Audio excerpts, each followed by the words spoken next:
Story time on how me and my best friend went on a two-man, got catfished by them, and also almost got kidnapped. So we've never met these people. They lived in like a town next to us. So they were out of town and we met them on Snap. She found the two-man and then she gave me the other one's Snap. So we just started texting. We never call or anything because they always made excuses, which should have been our first red flag. So we had no literal proof of like what these kids actually looked like. We just knew based off of the pictures they sent us. But we're like, it's 2025. Like, who's gonna lie about what they look like? So the day comes around and they're coming to pick us up and then we're gonna go get food. And then afterwards just go find like something to do. So they were texting us saying that they're about to be there. So we were like literally rushing out the door. The entire time though, I just had like a weird intuition. And if you guys know, intuition never lies. I just felt really weird, but I was like, you know what? Like for the plot, let's just go do it because we don't do anything. So it's like 8 o'clock at night and it's really dark and they pull up in their truck. So when we get into the truck, we notice that they're literally nothing like their picture at all. We've heard their voice. Like that's kind of what we thought. Like they were who they said they were, but they were like literally nothing like their picture. They were chop.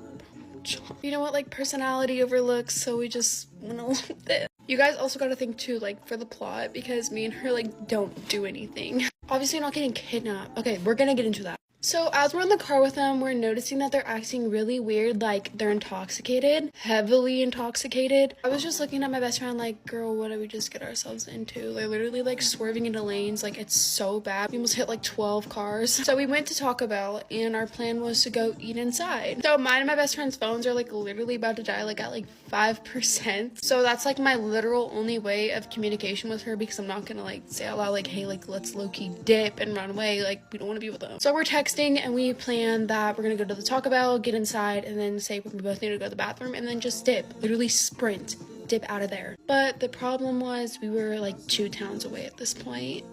Like we went on a long drive just around like towns and stuff just to end up at a Taco Bell like 2 towns away.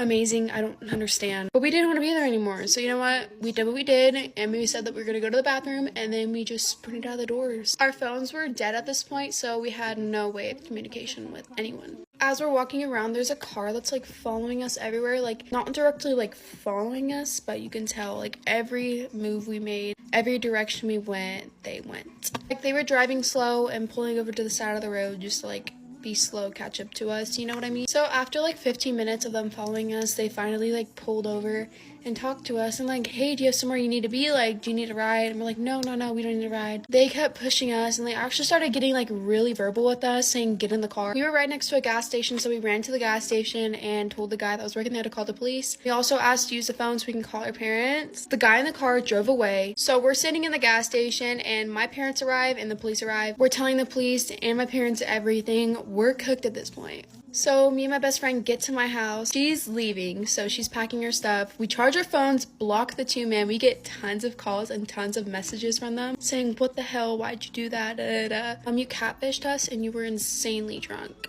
Don't think that's a lovely two-man, you know? Oh my god. So yeah, me and my best friend couldn't see each other for a while and our phones were both taken, so we had no contact. This happened in the summer, mind you, so we literally couldn't see each other. Anyways, that's my lore, so comment down below if you guys want to see more story times. Definitely not the craziest things that have happened. But yeah, I love you guys so much. Bye. Story time on how I nearly got kidnapped. Yes, I tell you that I have been through everything, bitch, I mean it, okay? I mean it. Okay, so backstory. I was in a friend group of 3 people, me and 2 other girls, okay? We were best friends, and we were in year 7. So me and one girl lived in a permanent place, and the other girl lived quite far away, but she used to come down to where we lived on certain weekends. So the weekend that she's here comes, and we all want to go out, okay? We all plan to go out, and that's exactly what we do. We do basic year 7 stuff, go to the park, go to the shop, whatever. But because it was winter, we decided to go back to my house, because it was absolutely pissing it down, okay? And I was not staying out in that rain. Hell no. So we're all having the time of our lives, right? We're all here, finally reunited, you know what I mean? And we're inside while it's raining outside. We're having a great time. And we check the actual time, okay, and realise it's time for them to go. So we called their parents, get in contact, whatever. They said that they're going to pick them up from a certain place. And that was only like a 3-minute walk from my house. So I said I'd walk them there and we would wait with them. Again, it was winter, so it was pitch black outside. So we stood there waiting, doing a few TikToks, you know what I mean? Acting like the cool people that we thought we were. We were not cool, but that's besides the point. And this car rolls up to us and I look at them and I go, is this one of your parents' cars? And they're like, no. And I'm like, oh hell no, because it pulls up right in front of us and stops. Okay, it stops. This car is now directly in front of us, brakes on, stopped in front of us. We all sort of just stopped and stared at this car, and then the window rolled down. Like, I cannot explain to you how, like, suspiciously that window went down, but it did. And the guy in the car went, "Get in." I was like, "No, who are you?" You know what I mean? They were like, "Get in the car." I looked through, like, the window to the back seats. When I tell you, the back seats were full of people, full of full-grown men. I'm not getting in that car. How you gonna fit us in there anyway? There's 3 of us and you've only got 1 passenger seat, bitch. No. I could hear in his tone that this guy was getting pressed that we weren't getting in his vehicle. Not being funny, mate, but you have a Corsa. Get a better car for one, okay? Sorry, but try and kidnap me in a nicer car next time. Anyway, so he's getting vexed and he's going, "You don't want to make this difficult. Get in the car." And I'm like, no, absolutely not. So what do me and my friends do? Bitch, we sprint. My heart is going pitter-patter, pitter-patter. We are legging it like our life depended on it, probably because it did. But anyway, I tell you, I heard this car screech and how fast that man decided to turn that car around and follow us with the car. He was foot flat to the floor, flying after us, and I was like, what do you want from me? 1, the fact that you're in a Corsa trying to kidnap me. 2, the fact you didn't even offer me any sweets to get in your vehicle. Like, what? Did you even practice this? Is this your first time? Because maybe I would have got in the fucking car if you would have given me a lollipop. So as we're running, this guy's beeping his horn, putting his window down, going, "Get in the car, get in the car." And I'm like, no. Can you not see me running? Is that not a sign? Hello, can you not handle rejection? Goodbye. We finally get to the road where you can just turn off and it's my road. So the road goes straight that way and then up again. Okay, we were running that way. This guy's still beeping. I don't know how someone didn't come out thinking that their Uber was here or something, mate, because this guy was honking his horn like no tomorrow. So anyway, we take the turn to go to my house and this guy just decides to fly off that way. And if you go that way, you can circle round to meet us at the other end of the road. And I think that was his intention. But as he came round the other side of the road, I went into my house and I dragged my 2 friends with me. So we tell my dad what's going on, right? Because everyone's crying. Even I'm shedding a few tears now. You know what I mean? I'm traumatised. I didn't even get a lolly. Like, what? I feel like I've been mugged off in this situation. I hear everyone else getting offered sweets, free candy, you know what I mean? Free shoes. And I got nothing. I got "Get in this car." Where's my lollipop? So anyway, we're obviously telling a trusted adult about this shit, okay? And that was my dad. So my dad gets in contact with their 2 parents and they decide to come and pick them up from our house instead. That happens, whatever. I'm pretty sure my dad got in contact with the police, but he didn't want to tell me as I was in year 7. I don't know if the police got them. I heard nothing of them, so I'm assuming that they didn't. The police didn't come around to ask me anything, so I'm just assuming that they got away with it, okay? And the police did fuck all, which doesn't surprise me anyway. But to that man in the shitty Corsa who tried to kidnap me without even offering me any sweets, go fuck yourself. Okay, you ruined my night. You ruined my night. And I didn't even get a lollipop out of it. Not even a Mawam. Not a fucking refresher. I got nothing. Anyway, that's the end of this story time. I love you. Thanks for watching. Bye.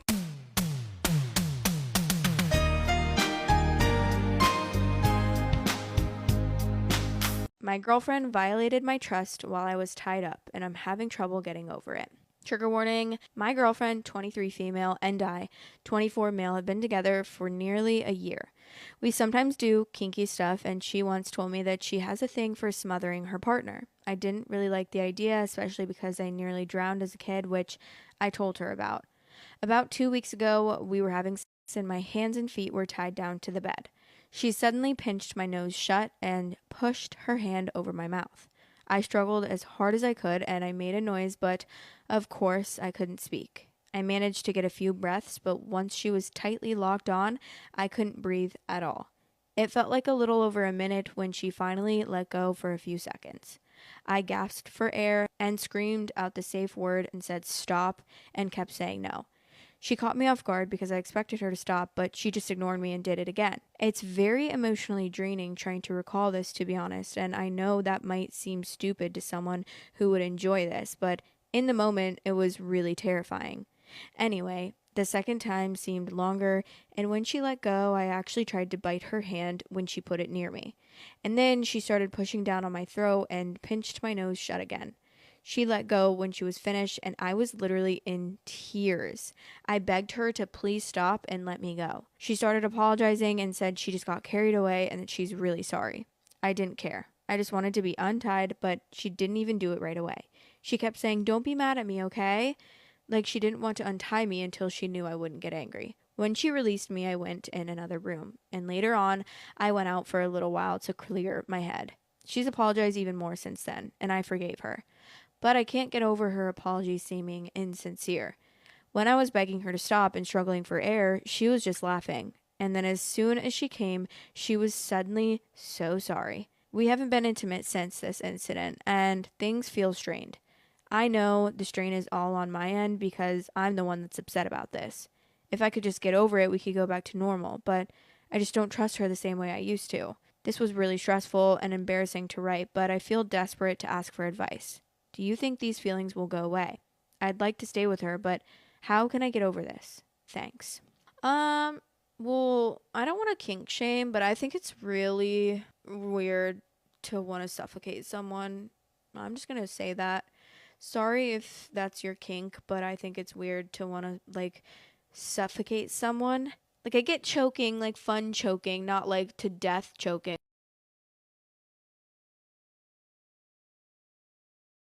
I will never understand those relationships where people just seem to not love each other. It's like, I understand not wanting to show affection or maybe not enjoying physical touch as much as one person. Like my video that got over 2 million views. It got that way because people were hating on us loving each other. It was basically just a video of me getting ready for my birthday party whenever my boyfriend was there, and everything was all good and stuff. You know, I thought, oh, maybe it'll get like, I don't know, like 100,000 views, you know. It got 2 million views, and I'm just like, oh, you know, like, you click on a video with 200 million, that's a lot, 2 million views, and you think, oh, it's probably like, all the comments are like, oh, wow, such a cute couple, and all of them were just like, different girls taking reaction pictures, and just different people like, this is so weird. It's like, I've been with this man for almost 14 months now, and people are attacking us for meeting on Discord and talking over Discord, but it's like, Discord is a communication app. I don't think people get that. Sure, Discord might not be the best way to find a partner, but that's also like, you find a boyfriend on Snapchat. You don't get attacked for that, because even though Snapchat is like 10 times worse, and there's way more creeps on Snapchat than there is on Discord, but then people don't get upset at that. But I met someone on Discord, in a Discord server, with my interests for my favorite music artists, and that's not okay. I think it also comes with the rise of, oh, you have to be nonchalant in a relationship, don't show your love, and it's like, excuse me, if I love my boyfriend, I'm going to show him that I am in love with him. And sure, we may have a very unconventional relationship, but does anything about me look conventional? It's like people will call my relationship weird, and then they'll go with their middle school, because these people are mostly in middle school. They'll go talk to their middle school boyfriend once a week, and they call that healthy, but not my relationship. And I think it is so normalized nowadays for people to just have such an unhealthy relationship, you know, of people just like, I feel like most people date for the idea of it instead of, you know, wanting a partner and, you know, falling in love with someone. It's like these people, they have an aesthetic ideal of what a partner would be, and then they don't actually want someone to love. They want someone to post on social media. They just want to have someone when they don't actually love them. And people are also like, oh, Discord relationship, that's so weird. That's so weird to be in a Discord relationship. At least I'm happier than you are. Your boyfriend calls you his hoe. Mine calls me his love. There's a difference. And genuinely, why even care if someone's relationship is corny? By all means, if you are completely set on having a normal relationship, go have one. Just because I have an unconventional one doesn't mean it's affecting your ability to have a normal one. And nowadays, bullies even have a way easier outlet. They can hide behind a social media screen on a private account with a fake name, and no one can know who it is. And I think a big thing is bullying is so normalized nowadays because, like, tell me why. A long time ago, I made a post about asking, like, oh, why do people hate me so much? Because it's like, all I do is literally just exist and post on social media, you know? That's all I do. And people just have some sort of issue with me existing. And it's more of a, like, I don't know. And then people literally commented, oh, you're not a little kid, you can deal with bullying, or, oh, literally just deal with it. And it's like, I can deal with it myself, but it's more of a, like, why is it okay? Why do you think it's okay for people to send me death threats, tell me to kill myself, send me slurs, threaten me, my family, my boyfriend's family, just because we're together? Why do you see that as okay? And more so, I think the point of this video was more of to say, it's okay to love your partner. It's okay to not be normal. It's okay to do something and that possibly might be considered out of the trend or weird. It's okay to do things. Social media has really ruined our perception on a lot of things, and I think it's not okay. Anyways, why did my camera go all white? I'll see you guys in the next video. Be sure to hit that follow button. Bye, my loves! Features that you have that make you rare. You're a one-of-a-kind baddie for it. First one has to be dimples. And no, we're not just talking about this dimples like... No, we're talking about the dimples right here. Maybe you even have dimples right here when you smile. And your back dimples too. I don't care what anyone says, dimples are just coochie wet for rare. Next one has to be a cleft chin. Some people might bully you and call it booty chin, but just know that they're jealous because you're literally rare. They want to have it too. I don't understand why people would hate it when it literally just makes your chin more prominent and it makes you look like you have more of a sculpted jawline. The fuck? A baddie's Bella Hadid sculpted for it. Girl, can you believe only 3% of the baddies have a gap in between their tooth? I don't care what anyone says, an angel loses its wings every single time a baddie gets braces and closes the gap. Next one has to be a unibrow. Leo, do you love unibrows? Exactly, he gets it. The fuck? Like, oh, but like it looks manly. Girl, why do you think the most beautiful artiste had a unibrow? Frida Kahlo? Yeah, she was a bad bitch. 2 to 5% of people can actually grow a unibrow, and I'm gonna consider you lucky for it. I don't know about this one, but obviously being a ginger, that is rare. I don't care what anyone says. If you're getting bullied for having ginger hair, they're just mad they have to dye it red. Okay, and you got it naturally. Right, Leo? Period. Next one has to be monolids. What do you mean you hate it? What do you mean? What do you mean you're getting that like double eyelid tape to stick it into your eye when you literally look like a cat? Like, I'm confused. Not everybody can pull off monolids and you do it perfectly. The fuck, why are you trying to change it? You have those long kind of fang looking teeth. Bitch, I'm jealous of you. Not only are you unique, but bitch, I'm fucking jealous. How does it feel to live my dream? You literally look like a vampire. Like, is Edward Cullen your cousin or something? Next one has to be a defined cupid's bow. And I remember I made a video showing you guys how to like line your lips because I have one. And a lot of you guys came for me because you hate your cupid's bow and you keep on overlining it, but it's literally so beautiful and it's rare. Queens, remember what makes you different makes you beautiful. You do not want to be laying in your deathbed, 90 years old, looking back and thinking, wow, I was actually so beautiful and I never seen it. Queen, look in the mirror. You're beautiful. Okay. Me 17, me work at Chipotle. Him 20, him manager at Chipotle. Me get close to manager. Manager 5'3", by the way. Me get close with manager because manager had to take me home because friend couldn't. Me about to turn 18 in a couple months. But me also is not dumb. Him always touching thigh. Him always making little jokes. Him very obviously want to touch me. Eventually, him and me do touch. Him and me, very toxic. My eye. Him, very manipulative. Me, not allowed to see anybody else. Him, oh well. Me turn 18. He no like me no more. He get back with ex behind me back. Me find out through Snapchat. Us all work together. Us all go to same parties. Girlfriend convinced me to befriend him. Me says yes. Him try do things with me behind her back. Me tell her he no talk to me no more. Now she don't talk to him no more. Him best friend no more like me, but him best friend our boss. Our boss no let us work together. After we make up, her no want us together. Her hate me, her talk bad about me, her make work bad for me. Me leave. Me also back with 5'3" behind her back. Me also had to bend down to kiss 5'3". Me no like that. Me get tired of 5'3". Me leave 5'3" for good for a few years. Years pass by. 5'3" and best friend had baby. Best friend met 5'3" when 5'3" was 16. Best friend was 26. Weird. Really weird. Me no talk to 5'3" no more. Me talk to 6'3" now. I'm gonna give you another school story time because I've got a mint one from last year. Okay, so me and Lexi, we were skipping lesson one time and we went into the cafeteria. We had a cafeteria and a restaurant and they were both next to each other but both had like walls like separating them. But they also had these big door frames and it like would open, close and stuff, and these were like open at the time. So, oh no, they were closed actually. But anyway, so we've gone into this canteen, yeah? Oh yeah, cafeteria is called canteen. And then there's this girl, yeah, we'll call her Rachel.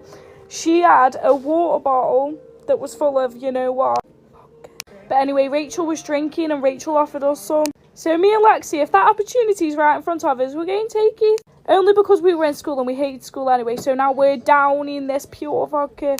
And we're in the canteen, we're skipping and everything. It's like 20 minutes till lesson end. No, half an hour till lesson ending. Okay, but anyway, so Lexi, she got levered me. And she was sat at the back because we had these like chairs in the canteen. And it would fold down and fold up for like when you're in assembly, and it went just like slanted down. But anyway, these were fully up, which means that the school tables were up too.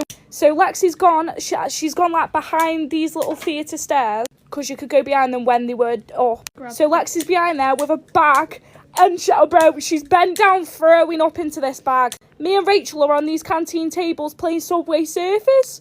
We got caught, we got suspended. Oh my days, it was a bad day. Well, core memory, good day for us, bad day for us mothers in school, because there was sick. Oh, bad day for Lexi, there was sick all in a bag. It was disgusting. Oi, bro, all you could smell was vodka. That's how they knew. So then we got suspended. I think, me and Lexi were suspended for 5 days, but it's still a memory to tell me, kids. My best friend just called me absolutely freaking out, and she's like, I need your advice, okay? And she's not on social media, so I feel comfortable sharing it here with you, and you're gonna give me advice to get back to her, okay? Because let's just say she's had it rough, okay? And there's this boy that keeps coming around and like wanting to prove himself to her in like a non-creepy way, but she's just not ready, and he's playing the long game, okay? Now this night they've had a couple to drink, and they start talking about how her ex and his ex are kind of connected, and she just freaks out. Okay, now she's had, like I said, a couple to drink. So my girl puts on her shoes and she's about to like leave, and he's like, where are you going? And she's like, I'm gonna go slash my ex's tires. And he's like, what? Why? And she's like, I have to get back at him for everything he did to me. And he's like, well, you can't drive. And she's like, I know, I'm just gonna walk. And he's like, you're not gonna walk, I'm gonna take you. And she's like, you've been drinking. So he pulls out his bike, and she stands on the pegs, and they bicycle ride to her ex's house, and this man helps her slash her ex's tires. And she's like, I don't know what to do, because I'm like also now kind of in love with him, but also like, are we gonna get in trouble? And I'm like, I don't really know, but if you want to know what happens, you should probably read Please Don't Go by E. Salvador. Yeah. I am a sex worker, and I think I have fallen for my client, a disabled one. I don't know if I can really be with him. I never imagined my life would turn out this way. I was once a bright, hopeful girl who dreamt of becoming a nurse, but life has a funny way of breaking your dreams and forcing you to survive by any means necessary. After my mother passed, I dropped out of school in SHS2 because I couldn't afford the fees. My younger sister and I moved to Accra to live with an aunt who later threw us out when we couldn't keep up with her house chores and contributions. That's how I found myself in this life. Doing sex work to survive. It's not something I am proud of, but when you are hungry and your sister is crying because she hasn't eaten, pride becomes a luxury. Some of my clients are married men, older politicians, and even pastors. Most are rude and demanding. Some don't even see me as a human being. I only endure them because of the money, the rent, food, and my sister's school fees. Sometimes after a long night, I cry in the bathroom and ask God to forgive me.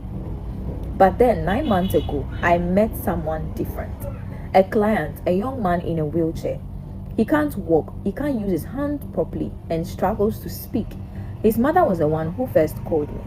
She said she has a son who has been paralyzed in a car accident 2 years ago and had been depressed ever since. She said she just wanted someone to keep him company, even if it meant paying for it. The first day I met him, I was nervous. He looked fragile, sitting in his chair with his head tilted slightly, breathing through a small medical tube. But when he looked at me and smiled, something in my heart shifted. He typed on a small device that speaks for him. The first thing he said was, "You are beautiful." I was supposed to just keep him company for 2 hours, but I ended up staying 4. We talked, or rather he typed and I listened. He told me about how his friends abandoned him after the accident, how his girlfriend left him because she couldn't handle it, and how he sometimes wishes he didn't wake up in the mornings. That day, I didn't even take my full payment. I told his mother to keep it, and I left feeling something I hadn't felt in a long time: compassion. Since then, I've been seeing him every weekend.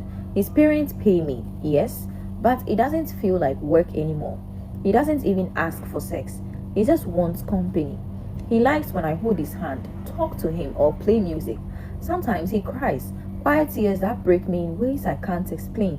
One night, he told me through his device, "You are the only person who treats me like I am still alive." Last Saturday was different. We were listening to Kojo Entry's Akonoba, and suddenly he started crying again. He said he hates being trapped in his own body. I hugged him and he rested his head on my chest. I told him I love you, and this time I meant it. Not the fake kind of I love you I say to clients for money. It came from my heart, but I think he didn't believe me. He just smiled and typed, "You don't have to lie to make me feel better." I cried that night when I got home. I couldn't sleep. I don't know when it happened, but I think I have fallen for him. I know how it sounds, a sex worker falling in love with a disabled client whose parents pay her. But I swear this is different. I've never felt this for anyone before. He is kind, humble, and despite everything, he makes me feel seen. Now I am torn. Part of me wants to tell him that I really love him, that even if he stops paying, I'll still want to see him. But another part of me is scared. What if his family thinks I'm only after their money? What if I ruin the little peace he has left? I've lived my life being judged by society, by clients, by even myself. For once, I just want to love and be loved without shame. I just don't know if this love is meant to happen in my world. What do you think about this story? Leave your thoughts in the comments. And I got the story from Miss Cindy. I'll see you in my next video. Bye. A restaurant skit, a pre-story. This story was sent in by a follower. She is the customer in this story. For me to tell her story, I have to imagine what I, as a server, would do in reaction to this story. So she and I have never actually met. This is just my imagining to tell her story of how I would interact with this situation. Okay, we're all on the same page? Scene. Hi, welcome to Restaurant. My name is Courtney. How are we doing today? Hi, we're doing great. How are you? Super fantastic. What can I get you to drink? I think my husband and I will just take like a Coke and a Diet Coke. Perfection. I will be right back. And Coke, Diet Coke. Any questions about my menu? No, we're pretty basic people. I'm gonna get the fried shrimp with a baked potato. He's gonna get the fried fish with fries, and I think that's, yeah, great. Fantasmic. I will get this started. Here is your food. Nom nom nom, you've eaten it. May I get this out of your way? Awesome. Okay. Do we have room for dessert? We just ready for a check? How are we feeling tonight? Oh my gosh, I can't imagine eating another bite. I am so full. Yeah. Just the check is great. All right, guys, here is your check. I'll just take it whenever you're ready. Perfect. Thank you so much. I have something for you. You do not have to take it if you don't want it. And trust me, it's not your tip. I'm going to tip you. But my daughter and I made these keychains. We just made a ton of them. And I always bring them to like restaurants, places like this for the person who waits on us. If you have any interest in like picking out one and you can keep it. Oh my gosh, that is so fun. Yeah, these are adorable. You and your daughter make these? Ooh, well, we used to make them together. I stumble on the wording sometimes, but yeah, she loved making crafts with me. Like that was our big thing. Mom and daughter crafts all the time. And when she was 12, she got cancer and she was in a bed a lot, you know, with her treatments and everything. So we just decided kind of keychains was our thing, and we made a bunch of keychains, and then she got better and I didn't know what to do with them. I didn't want to throw them away. So I just put them in a big bin and chucked them all in the basement for a little bit.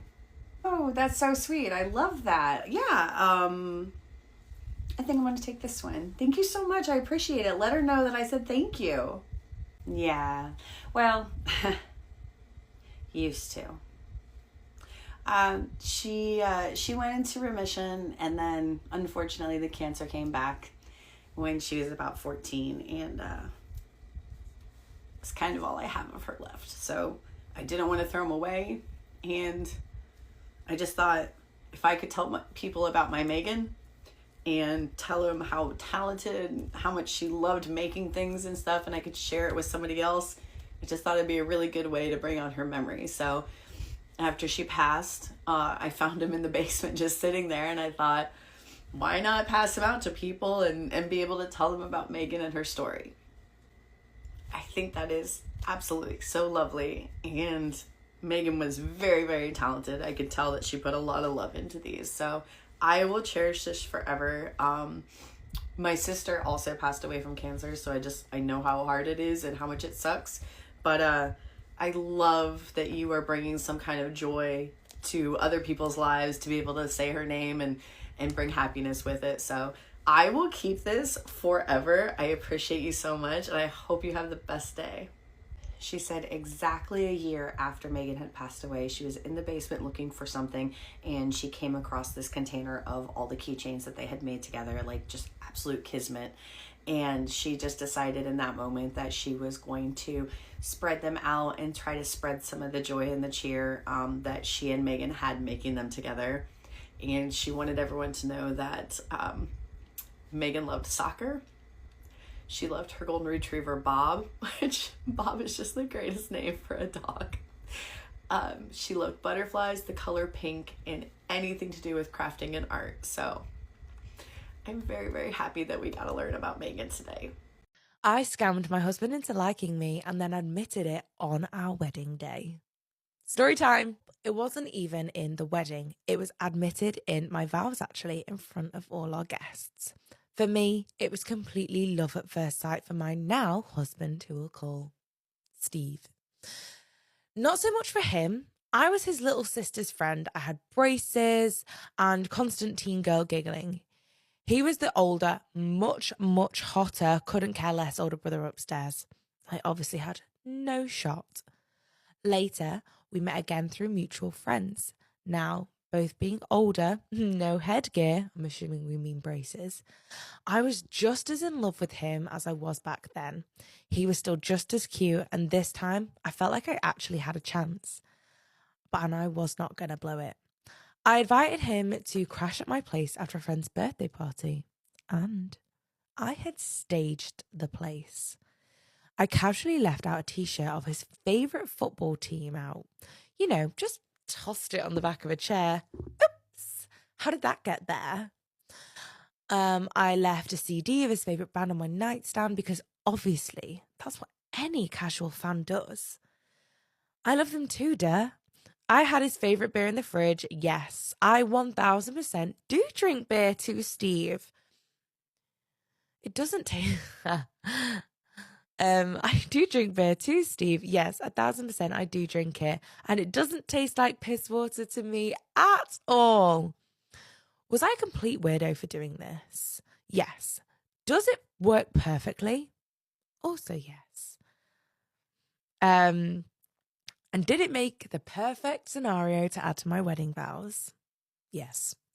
His sister, a bridesmaid, was only a little bit annoyed to find out I was using our hangouts as study sessions on her older brother. Just kidding. She thought it was hilarious and knew all her friends thought he was cute, obviously. Just to add some details here to anyone that's finding it a little weird. I already owned the shirt. It was a local school, my dad's shirt, and the CD because I genuinely did like them. I just made sure they were visible to him. 2, I don't care. I'm into my husband, so you can just sue me.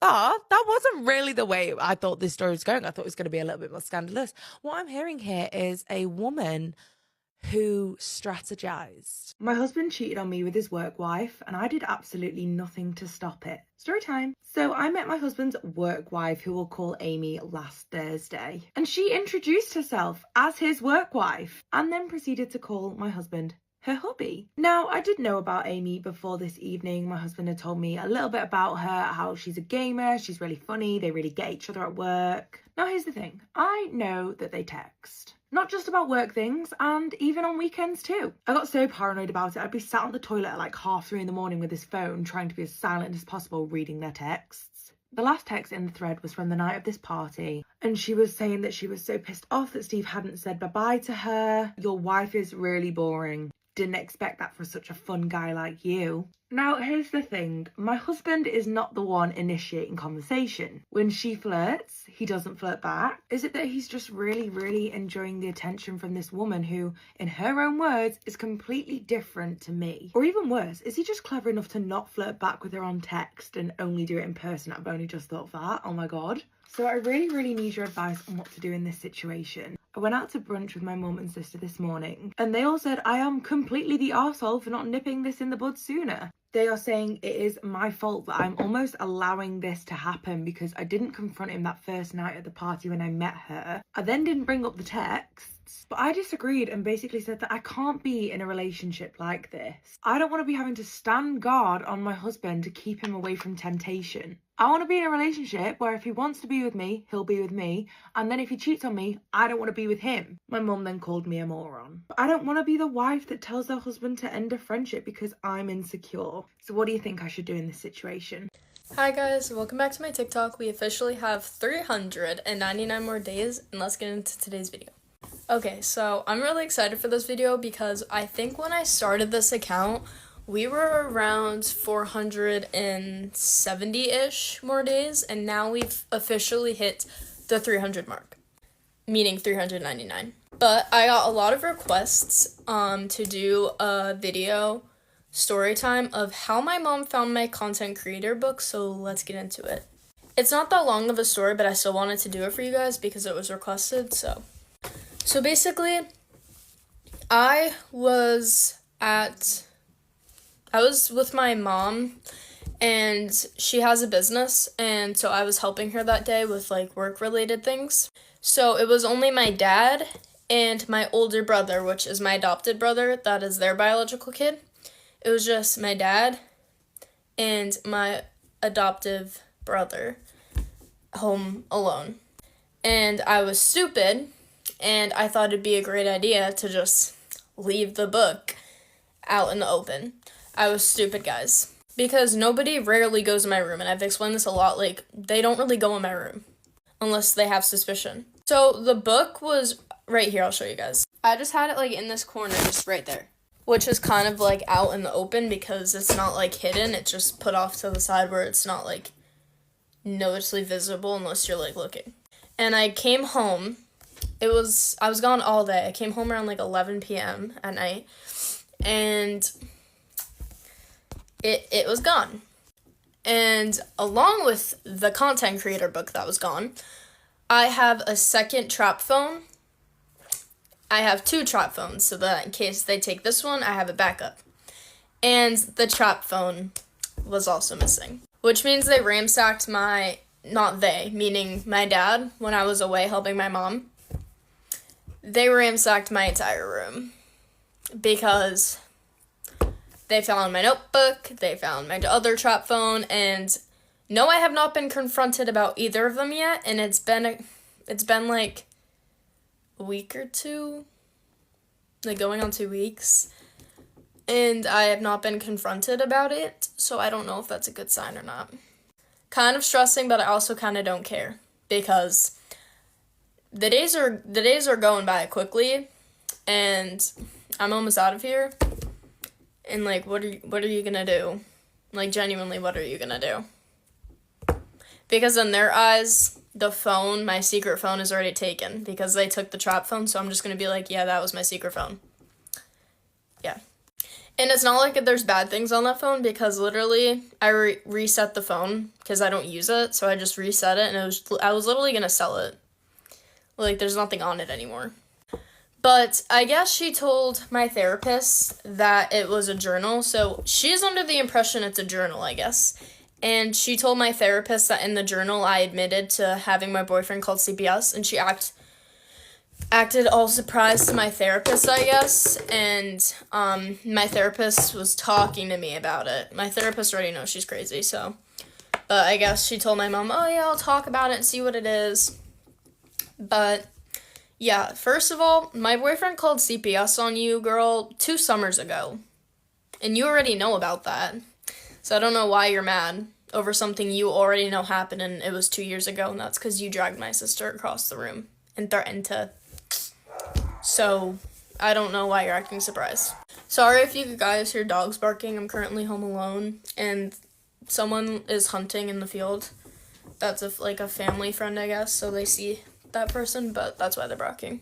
But yeah, so she asked my therapist to talk to me about that, and she was really upset and confused as to why I had him call CPS. Girl, this was 2 summers ago, and you know exactly why. But yeah, the reason why I was taking a break from social media was because of that, and I was just really stressed, and I didn't want to keep posting on this account if there was risk of her finding it. But I don't see a risk because I blocked everyone that I know, so I don't see a risk. So I'm just going to keep posting and keep you guys updated, I guess. But yeah, that's the story time of how they found my content creator book. I don't know where it is. I looked literally everywhere. I cannot find it. I did find the trap phone, though, which is in her dresser. So, yeah. I don't know if she knows if it's mine. She hasn't confronted me about it. I don't know. But I'm going to be posting videos probably every weekend. So, yeah. The next video I will pick from what y'all commented, and I'll just, like, pick one, and I'll do one each week. So, yeah. I think next I might do a daily vlog because that's been requested a lot these past couple, like, months that I've had this account. And I keep saying, yeah, I'll do it. But I never actually get to do it, so I think I might do that this weekend. I don't know. Also, guys, I'm really excited because my birthday is coming up next month. Like, this coming month, like, November. And I'm going to be the big 1-7, so that's actually crazy, guys. Crazy. I might do, like, a really fun vlog for my birthday, which obviously I'm not going to be celebrating it because obvious reasons, but I'll try and do something really fun for my birthday. But I love you guys so much. Comment down below if you have any other video ideas and if you want me to do any other story times or if you have any questions related to, like, this story time. But I love you guys. See you in the next one. No relationship is perfect, right? I mean, after the honeymoon phase, it's just £5 flowers, burnt oven pizza and leaving the toilet door open. Arguments used to be solved with a good old-fashioned romp. Now he'll just put a load of washing on to get in my good books. And it works. But in all seriousness, is it really possible to still lust over your partner after you've heard them break wind in their sleep? Is it even natural to spend your whole life with just one person? This is the 21st century. We have medical marvels living to over 100 years old. That could mean nearly 80 years of the same face, the same voice, the same penis. When it comes down to it, having a life partner is all about routine, security and stability. That's why people get married, to avoid becoming the proverbial spinster with 57 cats. My theory is the key to a happy life is all about balance. You have to get it just right. The balance between spending time with loved ones and spending time alone, eating the food you want to eat, and begrudgingly going to the gym, loving him like a brother and despising him romantically. Anyway, I'm far too focused on work to worry about any of this, as much as my mother disapproves. I'm a career woman. She just wants me to bear the babies and look after the home.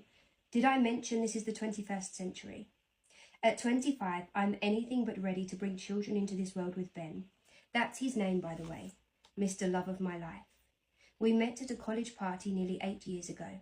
It was that one drunken night that led to an 8-year slog.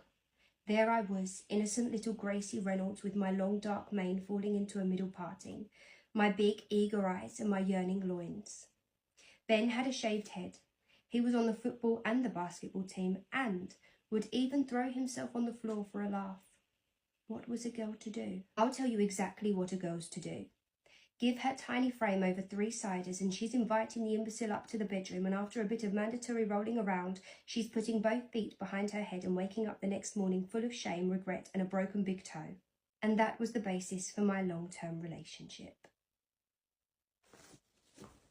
If there is one quote that I live by, okay, it's that you could die tomorrow, so spend your money today. I am always going to spend my fuck-ass money on everything under the sun. I am not going to save for tax, okay? Lock me up, I don't care. I'm not going to save for a house because, bitch, I'm going to click my fingers and I'm going to have one, please. Am I out of touch with reality? Of course I am, but I generally do not give a singular Mate, my heart could stop working tomorrow, okay? I don't need to save for shit because, bitch, I want to live my life to the fullest with no regret. I'm going to spoil myself rotten and make myself happy day by day instead of planning for a future that I might not even have. So welcome to everything I spent my fucking money on today because, girl, I'd be down damned if I don't spoil myself every single day. And I'm gonna hold your hand when I say this. If you generally have an issue with how I spend my money, please go fuck yourself. If I don't care, that's why I do this shit. Okay, I do not care. I didn't think I was gonna make it past 13, okay? I did not plan to be alive this long, so trust I'm gonna spoil myself. I obviously brought 5 boxes of hair dye because you know what, babe? I've got 20 inches of hair and 20 inches of hair need to be redone. I didn't want to pay full price to have my hair like actually dye professionally. Okay, let's get into the interesting shit now, please, because hair dye is boring as fuck. If you know, you know, okay? I brought a pack of the pink Hydro Stars and somebody actually stole them. Okay, I brought an empty box for 12 quid. These pink ones are gorgeous. Elsa and Big Brother wears them. They're different shades of pink and girl, I needed them. I don't get spots, but I won't lie to you. I love these as like a little accessory, okay? Little face gem. Tooth gems exist, so face gems also exist in my books, okay? And those are cute Hydro Stars. Next. Oh, good. I brought this, okay, genuinely because I didn't want to put it back on the shelf. The guy was stocking the shelf. I literally got him out of his way to pick it up and I didn't like the shade, but I wasn't going to put it back down. And my social anxiety is too high for that. So I brought it. This miniature MAC lipstick cost me 15 quid, by the way. Okay, when I tell you this is Diddy, oh my god, he did. This is tiny, okay, not my shade whatsoever, so generally Christmas present, watch out. Someone's getting this, okay, and you're gonna like it. You're gonna fucking like it, mate, otherwise we're gonna have some serious beef. Makeup wipe. I literally live by makeup wipes. I do think this is why my skin is so clear, because I don't wash my face. Obviously, I like wipe my face in the shower. The only thing that touches my face is these, okay, makeup wipes, baby wipes, all of that shit. I usually use baby wipes, but we have run out of them completely, so I had to settle for makeup wipes or cleansing wipes. I wash my face with these in the morning when I go to bed, when I apply my makeup, when I change my makeup. Literally, this is everything. I use these every single day. A packet is gone within 3 days. I also love to stock up, so I got 4 of these, okay? They come with like sets of 2, so I got 2 sets, which equals 4. If you can't tell, I'm tired as fuck, okay? I'm literally tired and my phone is literally about to die, okay? Literally. Eyelashes! The whole reason I went into town is because I wanted to book in lash extensions, but then I realised, girl, for £55, I could just do it myself and have loads, like, get what I'm saying? So I brought 3 packets of eyelash extensions. I got this, which is like the actual glue and bond, and then I got 2 other like actual eyelash clusters, because girl, if I can do it myself and have more, I'm gonna do it myself. Like, as much as I don't care about my money, I do like to save it in some sort of sense. Like, I'd rather get the most of it instead of just wasting it. I did not trust the salon, okay? I didn't. More. I don't know if I can show this on here, okay? It's not a vibrator or any shit like that, but I got myself a bougie face and eyebrow razor. She's metal, she's heavy, and she's got a little fingerprint in her, okay? She's cute. Expensive but cute. I love shaving my face, dermaplaning my face, carving my eyebrows with razors. I love it, okay? I hate tweezers, they hurt like fuck, okay? They do. This is a necessity, and the plastic ones are really shit. So I brought this because you can like buy different heads, okay? So when one head is dull, you can buy a new. It's like with razors, okay? Get what I'm saying? It just works out cheaper for me in the long run, and I won't lie to you, this is bougie as hell. And then the last thing that I brought is this, okay? These are like these Saturate lip stain pencil things. I already owned one of these, so I got the other shade. The other shade is way too pinky, and then this is too nude, as you can tell. I don't know why I brought this. It was quite expensive, I think like 15 quid from Boots, but you know what, I've got it now, so I might as well use the most of it. That is everything I brought today. I won't lie to you, I spent like 200 quid. I also brought McDonald's for me and my friend as well, which is like £16. However, I have 3 bags of clothing items that have arrived today, so that will be in tomorrow's video. I'm gonna go to bed. I'm sweating, okay? I'm so tired and I really want a nap. Bye. Join the live and comment LeBron James. Nobody talks enough about the abuse and trauma that women endure in the industry. Because when you're trying to become an actress and you have that delusional belief that you will make it, some of us are willing to do practically anything to make that happen. When I was 20, I moved to LA with my boyfriend at the time. I was so driven by conviction that I did everything in my power to make it happen. If a director and producer tried to befriend me, I would most likely accept. But without fail, and I'm not even exaggerating, they would always try to make it inappropriate. And the moment that I said no, because I did say no, they would retaliate by insulting my intelligence, that I was some sort of evil woman for trying to take advantage of their power. The way that men victimize themselves in my presence, simply because I was not interested in them, is so base that they might as well be crawling on their bellies, because these men are going straight to hell. To the Thomas McKnowns of the world, you're diabolical. To the women chasing their dreams and their careers, don't be afraid to say no. As I promise, the alternative is a cruel reality. You don't want to find yourself there. More than ever, women have to support each other, and they have to listen to their instincts, because your gut instinct is probably right. What would you do if this happened to you? Okay, you despise Halloween, like you hate being scared, but your best friend works for the biggest Halloween attraction in the state and she's begged you to come every single year. So finally you give in to her and you're standing in line to the haunted house with her and you're like, you hold my hand or else. And she's like, I promise I will. But once you get in there, it's chaotic. Your hands slip away from her and now you're freaking out. You can't find her. So you turn right thinking it's the right way, but instead you're actually behind the wall and a scare actor is looking at you with his mask on and a very sharp but fake pointy object. And he's like, what are you doing here? You're like, oh my gosh, I'm so sorry. And you immediately start freaking out. So he lifts his mask. You notice he is beautiful. Okay, and the two of you have great chemistry. But my man's a gentleman and he just walks you out. But at the last second, he looks at you and he's like, I'm going to see you again. You're like, I don't know what that means until a couple days later. You find yourself back at the same attraction looking for him and he finds you. And let's just say he makes sure you have one amazing night, okay? But then that same man ends up stalking you, breaking into your home, and then fixes things that are broken and like fills up your fridge. What would you do? Because I would say Happy Halloween in the dark, Chelsea Curto, dark rom-com. I'm in the middle of this. So good. Hey, adopted brother. I should have known that you'd come here after our adopted cousin came on one of my posts just rambling about a bunch of stuff that she had no clue what she was talking about. And once she realized that she didn't have a clue, she decided that she'd go into my DMs and there we would continue the conversation. Now, maybe those things were told to her because, like you said, our adopted mom did adopt so many children. Keeping those names straight were probably a hard thing to do for people that didn't come around often. But there she continued to ask me to take my post down where I talk about my experiences with my adopted mom. Let me tell you, I have so many other experiences and so much other trauma that I could be on here talking about that could actually educate and help younger kids who are going into the system or in the system experiencing similar things. And I don't know how many of my videos that you have watched, but if you go through them, my adopted mom, that topic is like a very small portion of what I've spoken out about. I shouldn't have to come on here and say, I'm sorry that I wasn't ready to speak out and talk about my trauma years ago when our adopted mom was still alive. And I'm not going to apologize for that because I wasn't ready. And to say that it's inconsiderate of me to talk about my experiences and how my adopted mom made me feel in certain situations because there are people still actively grieving her years after her death, that's inconsiderate of me and how things made me feel. And it's inconsiderate to say, yeah, you should go talk about your sexual abuse perpetrated by your father. You should talk about the domestic violence that you experienced with your ex. That's good. You should spread awareness about that. But let's not spread awareness of children feeling unloved, mistreated after they go into the foster care system and get adopted. I know we all had different experiences. Like you were the golden boy. She had another daughter, the one that's on drugs now. She was the golden daughter.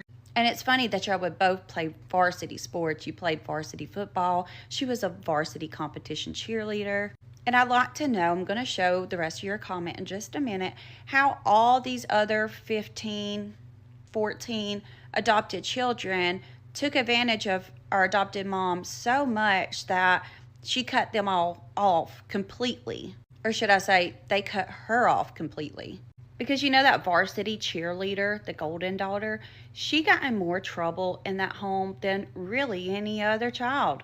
She was the one that was always sneaking out. Yeah, sometimes I went with her. Sometimes, heck, half of us adopted sisters would go with her, and I remember there'd be times that all my adopted sisters be out in the woods just having sex with boys, and I'd be sitting there on the curb talking to Taylor, and we just sat there and talked. Did I get into some trouble? Yes, I did. Maybe it was because the couple, maybe two boys that I ever had sex with in high school were black boys, because for me it was easier to get attention from the black boys, to feel that need of the attention that I wasn't getting at home by my parents, my adopted parents. I mean, for the varsity cheerleader, it was a lot easier to get the white boys because she was popular. She was a competition cheerleader. So other than having sex a couple of times in high school, I would say that's probably the worst thing that I did when I lived with her. And that was enough to treat me differently than the golden boy and the golden girl. I've never came on here and said that my adoptive mom was abusive, like she was a monster, she's just evil. And even when I talked about my back surgery, where when I came home from the hospital from having a spinal fusion, a major back surgery, and she took my pain medication away a couple of days after I got home and made me start getting up and walking laps, I never said that that was abuse. If people see it as abuse, then that's how they see it. And honestly, all these years, I've never even looked at that and was like, oh, that was abuse. I came on here and just said that the experience was traumatic for me. It was. I was in a lot of pain. I wouldn't say that our adopted mom was abusive, but she didn't show love to the children that really needed it. Instead, we were there to clean for the little kids, the little foster kids. I mean, we were to cook for the foster kids while she sat in her recliner. We had to wake up extra early every morning to put makeup on her special needs daughter, get up and straighten her hair and fix her hair, pick her clothes out. A 15-year-old girl that is fully capable, but that wasn't her job. That was her job as a mother to her own biological daughter to get up and fix her daughter's hair, do her makeup. I'd say probably the worst thing that I did in that home was stand up for myself and tell her I was not going to take care of these kids anymore. And you was probably there the day that the cops got called on me because I was yelling back at her saying that I was not going to slave around her house anymore. I wasn't going to take care of these kids. I was 17 years old. I should have been able to have friends, to be able to go and hang out with friends, because obviously if she was worried about us having sex, obviously we was going to find a way to do it anyways, whether it was sneaking out or going to school and finding a way to do it. But she made me miss out on so much of my teen years because she was too worried about her reputation. So yeah, those varsity cheerleaders, varsity football players, that looks so good on her. You can't say that it's a coincidence that you only two out of like over 15 kids would be the only kids that she ever treated really good. It's obvious here that you had a really good experience. I know, I've seen it firsthand. I would see how proud she was of you at every football game. I would see just how proud she was of Kim at all of her competition meets. But for those of us who couldn't play varsity sports because we had rods in our back, then, I mean, we just didn't get that attention because we didn't do anything to make her proud enough of us. And I'm not saying anything here that I didn't tell my adopted mom straight to her face. I'm pretty sure you were there the day that she called the cops on me for cussing in front of minor children, for calling her a bitch in front of some 12 and 13-year-olds, because I told her that I was not going to slave in her house anymore, that I was 17 years old. I deserved a real child life, a teenager life. And then when she picks me up from jail and we come home and I tell her the same thing, like I want to be a normal teenager, and she tried to call the cops on me again, I asked her myself, because I know that she had an abortion when she was younger, and I asked her why she would abort her own child and then adopt children just to not love them. It was obvious that she loved her biological children and she loved them very much. And I just didn't understand why she would get rid of a biological child and then take in all of us just to not show us any of that love, when she could have gave it to another biological child. But honestly, most of my trauma from my adopted mom came from when I moved out of that house, and how every time I tried to be a daughter and I tried to come on Mother's Day and bring her flowers, I tried to have a relationship with her and my kids, and as soon as something didn't go her way or she didn't like something, then she ghosted us again. Because I can promise you, I'm not the only adopted child that she's done that to. I've watched her do it to my sisters as well. I remember one time we was trying to get back onto good terms with her, and I was probably about 19 years old, and me and my oldest sister, we went out to a club in Atlanta, and we danced, we partied, we took pictures and put it on Facebook. And you know what? All of a sudden, she ghosted us because we were being normal 19-year-olds. But what hurts me the most is that she threw an infant child out into a cold, my infant child, because things didn't go her way. I consented to a drug test when I was living with her. I didn't go out late. I didn't go party. I was very respectful of her. I had done absolutely nothing and come home to all the doors locked and me and my child stuck out in the freezing cold. And then again, years later, I gave her another chance, and my boys were old enough at this time to notice a grandparent being there one day and the next day not. If she was just giving that attention to the ones that were utilizing her help, then she should have left many of these children in the homes that they were in before, that they had already, foster parents had been talking about adopting them. I could have had a normal childhood, teenage year. I had parents, good foster parents that wanted to adopt me, and this woman bribed me to come live with her just for her to not give me that. And that's probably what hurts the most, is knowing that I could still have really good adopted parents that stuck with me through every mistake I've ever made and still loved me regardless, because they were my parents and they chose to be my parents. But if I miss some things, hey, let me know. Call me out.